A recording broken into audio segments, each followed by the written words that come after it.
বাংলা চলচ্চিত্রে সুপারস্টার শাকিব খানকে নিয়ে আবারও রায়হান রাফি সিনেমা বানাচ্ছেন। এই সিনেমার নাম তাণ্ডব। আর এই সিনেমায় দুই প্রযোজনা সংস্থা আছে, যেটি এসবিএফ ও আলফা আই। সুপারস্টার শাকিব খানের তাণ্ডব নিয়ে এবার মুখ খুললেন দুই প্রযোজনা সংস্থান। এসবিএফ ও আলফা আই এন্টারটেইনমেন্ট লিমিটেডের ব্যবস্থাপনা পরিচালক শাহরিয়ার শাকিল প্রথম আলোকে বলেন, আমরা ইতিমধ্যে সিনেমাটি নিয়ে কাজ শুরু করেছি। সবাই এখন তাণ্ডব নিয়ে ব্যস্ত। পুরোদমে প্রি প্রোডাকশনের কাজ চলছে। সিনেমার পরিচালক চুক্তিবদ্ধ হলেও নায়ক হিসেবে আমাদের পছন্দ শাকিব খানকে।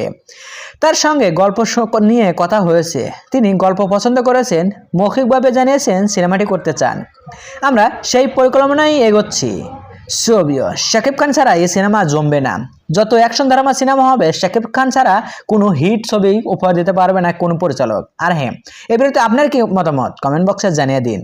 বিনোদন জগতের সকল খবর পেতে চ্যানেলটি সাবস্ক্রাইব করুন। ধন্যবাদ।